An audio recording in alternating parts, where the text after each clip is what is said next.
महिमा यीशु प्रभु जी, गाते आते हैं तुझ पास, जीवन जल के प्यास, एक ही तो है आस, जग निर्माता मुक्तिदाता, जीवन जल देखा, जीवन जल देखा, जीवन जल देखा। जीवन जल कार्यक्रम देखने वाले सभी दर्शकों को प्रभु यीशु मसीह के मधुर नाम में नमस्कार। Living waters gospel broadcast Mumbai में एक रेडियो सेवा है। इसे हेराल्ड मैग्रेगर 1953 में जब न्यूजीलैंड से आए आरंभ किए थे, जो आज तक परमेश्वर की दया से अच्छी तरह से चल रही है। इसके लिए परमेश्वर की स्तुति हो। इसके अलावा 2013 से टीवी प्रोग्राम भी चालू है, उसके लिए परमेश्वर की स्तुति हो।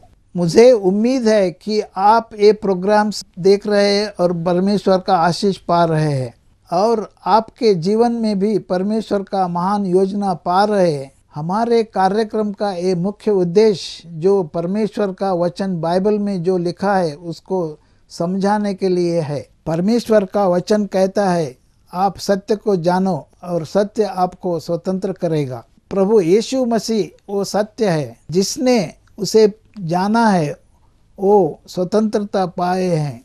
हम वही उसका ही गवाही है, और हमारे जैसे कई लोग यीशु मसीह को पहचाने और स्वतंत्र हो गए हैं।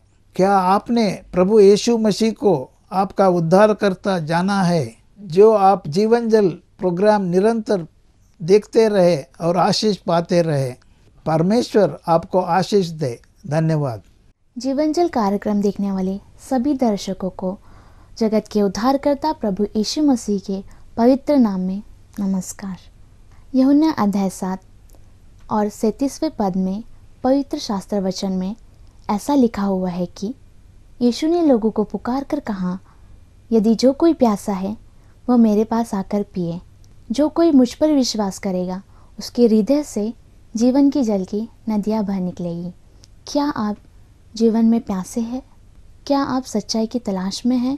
प्रभु यीशु मसीह आपकी प्यास को बुझाना चाहते हैं, आपके सवालों का जवाब देना चाहते हैं।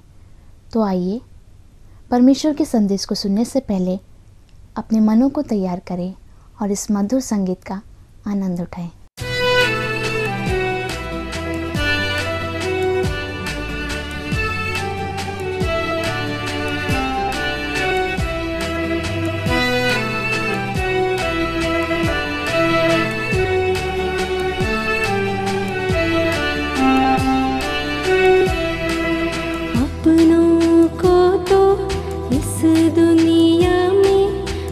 प्यार करते हैं, दुश्मन को भी प्यार करना मसीहा सिखाते हैं।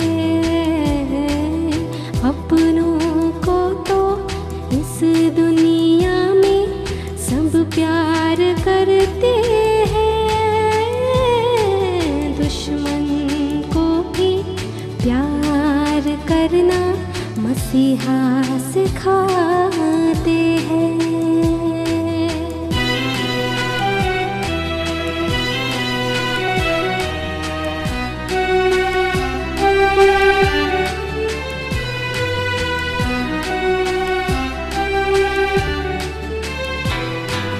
एक गाल पर कोई मांगे जो चाटा, दूजा गाल भी देना। ले जाए कोई 1 मील जबरन, 2 मील साथ जाना। अपनों को तो अपना सब कुछ सब लोग देते हैं,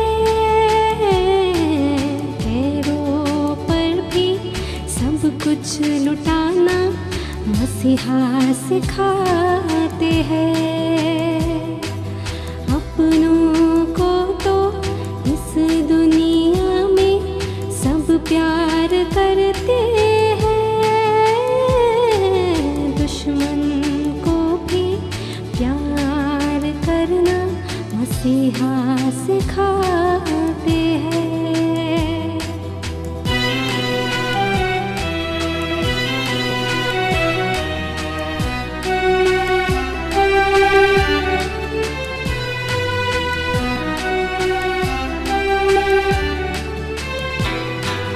अपनों को जैसे वैसे अपने पड़ोसी को प्यार करो तुम। यीशु मरा सबके पापों के कारण, ये विश्वास करो तुम। अपनों को तो अपना सब कुछ सब लोग देते हैं, भी सब कुछ लुटाना मसीहा सिखाते हैं। अपनों को तो इस दुनिया में सब प्यार करते हैं, दुश्मन को भी प्यार करना मसीहा सिखाते हैं। मसीहा सिखाते हैं, मसीहा सिखाते हैं। नमस्कार मित्रों, यीशु मसीह को लोग अलग अलग रूपों में जानते हैं। किसी के लिए यीशु मसीह शिक्षक हैं, किसी के लिए यीशु मसीह समाज सुधारक हैं, किसी के लिए यीशु मसीह चंगा करने वाले हैं, तो किसी के लिए यीशु मसीह कुछ भी नहीं है। परंतु आज मैं आपको बताना चाहता हूं कि वास्तव में यीशु मसीह कौन है, और इस बात को जानने के लिए आइए पढ़ें मरकुस रचित सुसमाचार अध्याय 2 पद 1। कई दिन के बाद वह फिर कफरनहूम में आया और सुना गया कि वह घर में है। फिर इतने लोग इकट्ठे हुए कि द्वार के पास भी जगह नहीं मिली, और वह उन्हें वचन सुना रहा था। तो यीशु मसीह कफरनहूम नामक एक गांव में आए हैं, और जैसे लोगों को पता चलता है कि यीशु मसीह कफरनहूम में आए हैं और कौन से घर में ठहरे हैं, लोग दौड़े चले जाते हैं उस घर की ओर जहां यीशु मसीह ठहरे हुए हैं। यीशु मसीह के पास जाने के सबके पास अपने अपने कारण थे। कोई उन्हें देखने जा रहा था, कोई उन्हें सुनने जा रहा था, कोई चंगा होने जा रहा था। तो कुछ ऐसे लोग भी थे जो इसलिए जा रहे थे कि यीशु मसीह कोई गलती करे और हम उन्हें पकड़ लें। उन लोगों के बारे में हम नीचे पढ़ेंगे। परंतु उसी शहर में एक मनुष्य है जो चाहता तो था यीशु मसीह के पास जाना, परंतु जा नहीं सकता था। बड़ी इच्छा थी उसके मन में, परंतु वो जा नहीं सकता था। कारण क्या है? वो लकवे का रोगी था। उसमें सामर्थ्य नहीं थी कि वो जा सके। बहुत दुखी था बेचारा। मैं कैसे जाऊं यीशु के पास? कौन ले जाएगा मुझको यीशु के पास? यीशु के पास मैं जाऊंगा तो जिंदगी बदल जाएगी, परंतु कैसे जाऊं? दुख के मारे उसका हाल बेहाल था। परंतु कुछ दयालु लोग थे जिन्होंने उसकी मदद की। पद 3 में हम उन दयालु लोगों के बारे में पढ़ते हैं।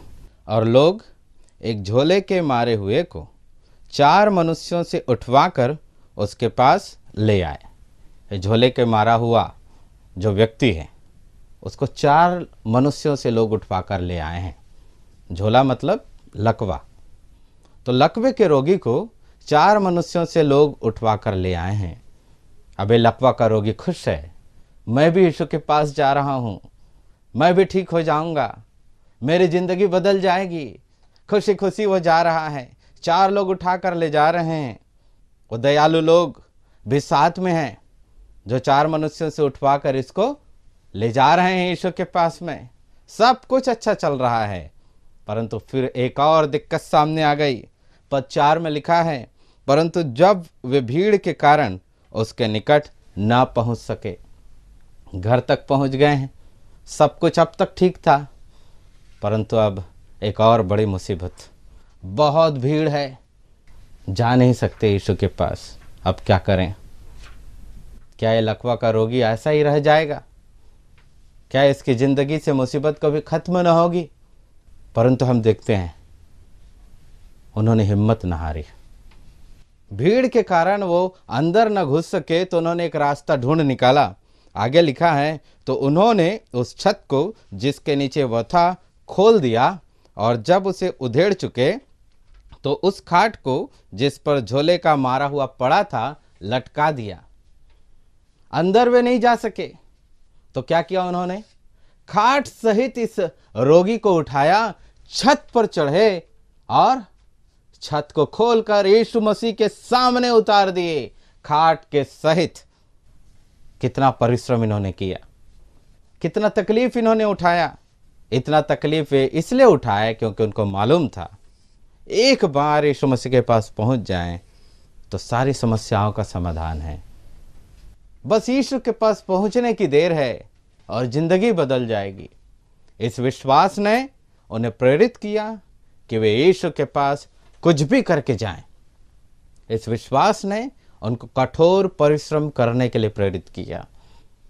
यीशु के पास उन्होंने पहुंचा दिया इस लकवे के रोगी को। और देखिए, जब यीशु मसीह देखते हैं उनके इस विश्वास को, तब उनकी प्रतिक्रिया क्या है? पद 5, यीशु ने उनका विश्वास देखकर उस झोले के मारे हुए से कहा, हे पुत्र, तेरे पाप क्षमा हुए। यीशु मसीह उनके विश्वास को देख पाते हैं।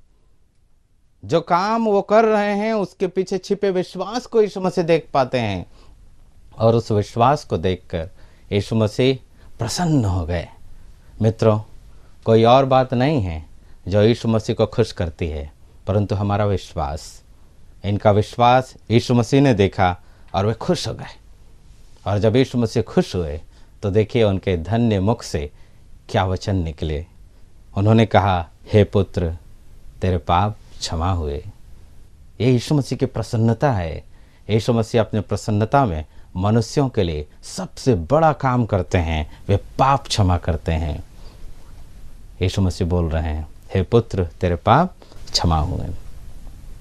अब समझने वाली बात यह है, ये व्यक्ति लकवा के रोग से ठीक होने के लिए आया है, परंतु यीशु मसीह इससे पहले कि इस लकवे के रोग को ठीक करे, उससे कहते हैं, हे पुत्र, तेरे पाप क्षमा हुए। ऐसा क्यों है? बाद में हम देखते हैं कि यीशु मसीह ने लकवे के रोग को भी ठीक किया, परंतु इससे पहले कि लकवा का रोग ठीक हो, यीशु मसीह ने पाप के रोग को ठीक किया। क्यों? क्योंकि यीशु मसीह जानते हैं कि पाप का रोग किसी और रोग से कहीं बदतर है। दुनिया की कोई भी बीमारी क्यों न हो, वो केवल हमारे शरीर को प्रभावित करती है, कुछ साल की हमारी ज़िंदगी को प्रभावित करती है, हमारे शरीर का नाश का कारण बनती है। परंतु पाप की बीमारी ये हमारे आत्मा के नुकसान का कारण बनती है, हमारे अनंत काल के जीवन को प्रभावित करती है। पाप नरक की ओर ले जाता है। पाप हमें परमेश्वर के सम्मुख दोषी ठहराता है। हम पाप करेंगे और ऐसा हो ही नहीं सकता कि हमारा अंत भला हो। पाप के लिए परमेश्वर के पास एक ही दंड है। हो सकता है संसार में हमें वो दंड दिखाई न दे, परंतु एक बार जब हमारी मौत हो जाएगी, हम परमेश्वर के सम्मुख जब खड़े होंगे, हम दोषी ठहरेंगे। पाप का रोग हमारे अनंत विनाश का कारण बनेगा, हम नरक में चले जाएंगे। यीशु मसीह जानते हैं पाप का परिणाम क्या है। यीशु मसीह जानते हैं वो नरक का दंड क्या है। यीशु मसीह नरक की स्थिति को जानते हैं। वहाँ से कोई छुटकारा नहीं है, कोई मोक्ष नहीं है। वहाँ मनुष्य को तड़पना पड़ेगा हमेशा हमेशा के लिए। बहुत दुखदाई जगह वो है, उसके बारे में मैं और वर्णन नहीं कर सकता, बस इतना बता सकता हूँ। यीशु मसीह ने कहा कि वो बहुत भयानक जगह है। वहाँ की आग हमेशा जलते रहती है, वहाँ के कीड़े कभी मरते नहीं हैं। वो बहुत ही विषम जगह है, बहुत दुखदाई जगह, जहाँ से कोई छुटकारा नहीं है। और इसीलिए यीशु मसीह चाहते हैं कि वे पाप को क्षमा करें। इस लकवे के रोगी को प्रभु यीशु मसीह ने पाप क्षमा का वरदान दिया, उसके विश्वास को देखकर। हम सब के लिए भी यीशु मसीह सबसे बड़ा काम जो करना चाहते हैं वो यही है, पाप को क्षमा करना चाहते हैं। आपके पास और ढेरों समस्या होगी मित्रों, परंतु उन सारी समस्याओं से बढ़कर है पाप की समस्या। इस गंभीरता को समझें। यीशु मसीह से पाप की क्षमा पालें, वो करना चाहता है पाप को क्षमा। इस लकवे के रोगी को यीशु मसीह बोलते हैं, हे पुत्र तेरे पाप क्षमा हुए। और तभी वहाँ पर कुछ विरोधी जो बैठे थे, जिनके बारे में मैं पहले ही बताया था कि कुछ लोग थे जो केवल इसलिए आए थे कि यीशु मसीह कोई गलती करे और वो उन्हें पकड़ लें। इनके बारे में हम पद 6 में पढ़ते हैं। तब कई एक शास्त्री जो वहाँ बैठे थे अपने अपने मन में विचार करने लगे, और पद 7 कि यह मनुष्य क्यों ऐसा कहता है, यह तो परमेश्वर की निंदा करता है। परमेश्वर को छोड़ और कौन पाप क्षमा कर सकता है। तो यीशु मसीह ने जैसे ही कहा, हे पुत्र तेरे पाप क्षमा हुए, ये शास्त्री जो विरोध करने के लिए बस बैठे थे, गलती को पकड़ने के लिए बैठे थे, उनके मन में विचार आया, ये मनुष्य ऐसा क्यों कहता है, परमेश्वर को छोड़ कौन पाप क्षमा कर सकता है। उनका यह विचार तो सही था कि परमेश्वर को छोड़ और कोई पाप क्षमा नहीं कर सकता है, परंतु एक बात में गलती थी, वे यीशु को साधारण मनुष्य समझ रहे थे। और तब प्रभु यीशु मसीह ने 2 सबूत दिए इस बात को बतलाने के लिए कि वे साधारण मनुष्य नहीं हैं, उन्हें पाप क्षमा करने का अधिकार है। पहला सबूत हम पढ़ते हैं, 8 पद में लिखा है, यीशु ने तुरंत अपनी आत्मा में जान लिया कि वे अपने अपने मन में ऐसा विचार कर रहे हैं। यीशु ने तुरंत अपने आत्मा में जान लिया कि शास्त्री लोग क्या सोच रहे थे अपने मन में। हमारे मन की बात कौन जान सकता है? न आपके मन की बात मैं जान सकता हूँ, न मेरे मन की बात आप जान सकते हैं। कोई भी मनुष्य किसी और के मन की बात नहीं जान सकता है, परंतु यीशु मसीह शास्त्रियों के मन के विचार को जान लिए, तुरंत वो जान लिए। ऐसा कैसे हो सकता है? ऐसा इसलिए हुआ क्योंकि यीशु मसीह अंतर्यामी हैं, और अंतर्यामी केवल एक हो सकता है, और वह है परमेश्वर। तो यीशु मसीह ने पहला सबूत दिया कि वो साधारण मनुष्य नहीं हैं, परंतु परमेश्वर हैं। सबूत था मन की बातों को जान लेना। और दूसरा सबूत यीशु मसीह ने दिया, 9 पद से 12 पद तक उसका विवरण है। लिखा है, सहज क्या है, क्या झोले के मारे से यह कहना कि तेरे पाप क्षमा हुए, या यह कहना कि उठ अपनी खाट उठाकर चल फिर। परंतु जिससे तुम जान लो कि मनुष्य के पुत्र को पृथ्वी पर पाप क्षमा करने का भी अधिकार है, उसने उस झोले के मारे हुए से कहा, मैं तुझसे कहता हूँ, उठ अपनी खाट उठाकर अपने घर चला जा। और वह उठा और तुरंत खाट उठाकर और सबके सामने से निकलकर चला गया। इस पर सब चकित हुए और परमेश्वर की बड़ाई करके कहने लगे कि हमने ऐसा कभी नहीं देखा। तो यहाँ यीशु मसीह ने दूसरा सबूत दिया। लकवे का रोगी है, शरीर को हिला तक नहीं सकता है, और यीशु मसीह उससे कहते हैं, उठ अपनी खाट उठाकर चला जा। और जैसे यीशु मसीह ने कहा उठ, क्या हुआ है? लकवे का रोगी ठीक हो गया है। जो अपने शरीर को हिला तक नहीं सकता था, वो उठ गया है, अपनी खाट को उठाकर चला गया है। तुरंत उसके शरीर में ताकत आ गई। यीशु मसीह के बोलने मात्र से वो ठीक हो गया है।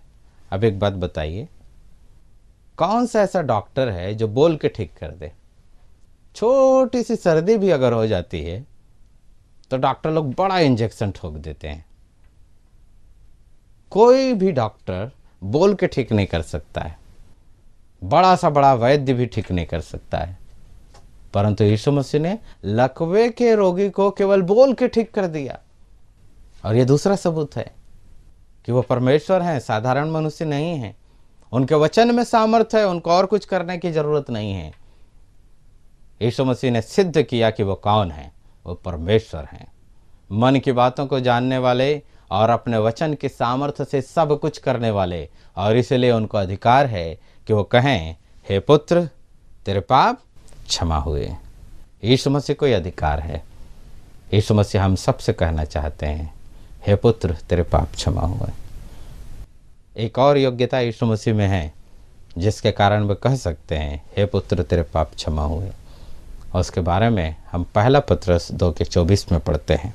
वहाँ लिखा है, वह आप ही हमारे पापों को अपनी देह पर लिए हुए क्रूस पर चढ़ गया, जिससे हम पापों के लिए मर करके धार्मिकता के लिए जीवन बिताएं। उसी के मार खाने से तुम चंगे हुए। यीशु मसीह जो परमेश्वर हैं, जिनको पाप क्षमा करने का अधिकार है, उन्होंने एक महान काम हमारे लिए किया है। हमने पाप किया, हमें पाप का दंड उठाना था, हमें मरना था, परंतु यीशु मसीह ने हमारे पापों को अपनी देह पर लिया और हमारे लिए क्रूस पर चढ़ गया। वो मरा हमारे लिए, उसने अपनी जान दी हमारे लिए। वो मारा गया, गाड़ा गया, परंतु तीसरे दिन वो जी उठा। आज वो जीवित है, स्वर्ग सिंहासन पर विराजमान है और कहना चाहता है हे पुत्र तेरे पाप क्षमा हुए। तेरे पाप क्षमा हुए क्योंकि मैंने तेरे पापों का दाम चुकाया है। तेरे पाप क्षमा हुए क्योंकि मैंने सजा भुगती है। तेरे पाप क्षमा हुए क्योंकि मैं जो परमेश्वर हूँ बोल रहा हूँ कि तेरे पाप क्षमा हुए। क्या आप आएंगे यीशु मसीह के पास? इस यीशु मसीह के पास जो पाप को क्षमा करते हैं और उससे कहेंगे हे प्रभु मेरे पापों को क्षमा कर। अगर हम आएंगे उसके पास तो वह हमारे पापों को क्षमा करेगा। कई बार ये विचार हमारे मन में आता है कि यीशु मसीह मरा तो हम कैसे बच सकते हैं। तो एक छोटी सी कहानी आपको सुनाता हूँ। दो भाई थे। बड़े भाई का नाम सुरेश, छोटे भाई का नाम रमेश। बड़ा भाई बहुत अच्छा था, सुलझा हुआ व्यक्ति था। छोटा भाई थोड़ा बिगड़ैल था।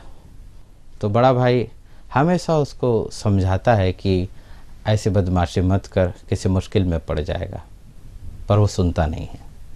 एक दिन लड़ाई होती है और ये छोटा भाई किसी को चाकू मार देता है। चाकू मारने पर खून उसके शर्ट पे लगता है। सफ़ेद शर्ट वो पहना था और उसके हाथ में भी चाकू है। पुलिस उसको दौड़ाती है, ये भागता है अपने घर की ओर। पुलिस भी पीछे पीछे है। पुलिस चेहरा नहीं देखी है कि किसने मारा है, बस ये देखी है कि सफ़ेद शर्ट का एक लड़का है जिसके शर्ट पे खून लगा है, उसके हाथ में चाकू है, उसने मारा है। तो ये लड़का आगे आगे दौड़ रहा है, पुलिस उसके पीछे पीछे दौड़ रही है। दौड़ते दौड़ते अपने घर की ओर जाता है। अपने दरवाजे को खोलकर तुरंत घर में घुसता है। वहाँ पर उसका बड़ा भाई बैठा हुआ है। वो जब देखता है तो समझ जाता है, दूर से आवाज़ आ रही है पकड़ो पकड़ो। बड़ा भाई समझ जाता है मेरा भाई मुसीबत में है। वो तुरंत अपने छोटे भाई को अंदर कमरे में ले जाता है, उसका शर्ट उतारता है।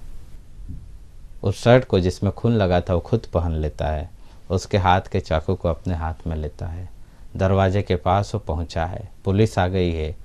दरवाज़ा पुलिस खटखटाती है। बड़ा भाई दरवाज़ा खोलता है। हाथ में चाकू है, शर्ट में खून लगा है। पुलिस इसको पकड़ लेती है। अदालत में उसको हाजिर किया जाता है। अदालत में उससे पूछा जाता है क्या तुमने खून किया है? वो ऐसा खामोश रहता है मानो उसी ने खून किया हो। उसकी खामोशी को उसका अपराध गिना गया और उसे मौत की सज़ा दे दी गई। खामोशी से उसने उस सज़ा को स्वीकार किया अपने भाई के प्रेम के कारण। उस भाई के प्रेम के कारण जिसने उसकी कभी न सुने। उस भाई के प्रेम के कारण जिसने हमेशा उसका दिल दुखाया। उस प्रेम के कारण उसने मौत की सज़ा ले ली। उसे ले जाया गया, वह फांसी चढ़ गया अपने भाई के कारण। और इस घटना ने उसके भाई को बहुत प्रभावित किया। वो रोया, वो तड़पा और अपने मन में प्रतिज्ञा की भैया आपका बलिदान व्यर्थ नहीं जाएगा। आपने मेरे लिए सज़ा सही, मैंने गुनाह किया और आपने दंड सहा। मैं आज से अपना जीवन बदलूंगा। मैं रमेश नहीं सुरेश बन के जीऊँगा। मैं अब आपका जीवन जीऊँगा, आपके जैसे बनूंगा। उसका जीवन बदल गया। यही काम तो प्रभु यीशु मसीह ने हमारे लिए किया। क्या बड़े भाई ने पाप किया था? क्या बड़े भाई ने खून किया था? नहीं, खून छोटे भाई ने किया। फिर बड़े भाई को दंड क्यों मिला? इसलिए क्योंकि उसने उस खून को अपने ऊपर लिया, उसने उस पाप को अपने ऊपर लिया। निर्दोष होने पर भी उसने दंड सहा, और उस दंड सहने के कारण उसका दोषी भाई बच गया। यीशु मसीह ने निर्दोष होने पर भी दंड सहा, और उस दंड सहने के कारण हम दोषी बच सकते हैं। छोटे भाई ने अपने बड़े भाई के बलिदान को व्यर्थ जाने न दिया। आइए हम भी यीशु मसीह के बलिदान को व्यर्थ जाने न दें। उसने सहा है हमारे पापों का दंड। हम उसके सम्मुख आएं और अपना जीवन बदल लें। इस छोटी सी प्रार्थना को अगर हम करेंगे, हमारा जीवन बदलेगा। आइए हम अपने आँखों को बंद करें और इस प्रार्थना को करें। महान प्रभु, मैं मानता हूँ कि मैं पापी हूँ। मैं मानता हूँ कि आप परमेश्वर हैं। आप मेरे लिए दंड सहे, मेरे बदले आप मारे गए, गाड़े गए और जी उठे। मैं विश्वास करता हूँ, मेरे पापों को क्षमा करें। यीशु मसीह के नाम में मांगते हैं, आमीन। परमेश्वर आप सबको आशीष दे। क्या परमेश्वर ने इन वचनों द्वारा आपसे बात की है, या आप इस विषय में अधिक जानकारी प्राप्त करना चाहते हैं, या आप प्रार्थना के विषय को बांटना चाहते हैं, तो निसंदेह होकर हमसे संपर्क करें। हमारा पता है लिविंग वाटर गॉस्पल ब्रॉडकास्ट, नौ भावना 422 SPS road, post box number 19161, Prabha Devi, Mumbai 400025। प्रार्थना एवं मुफ्त बाइबल करस्पॉन्डेंस कोर्स के लिए हमें संपर्क करें या अपना नाम और पता SMS कर सकते हैं। हमारा mobile number 098925807444, email ID gospelbroadcast@yahoo.com, web address www.lwgb.org। जीवन जल कार्यक्रम को आप हर सोमवार शाम 6 बजे, हर बुधवार शाम 6:30 बजे और हर शनिवार सुबह 8 बजे आप इसी चैनल पर देख सकते हैं। नमस्कार।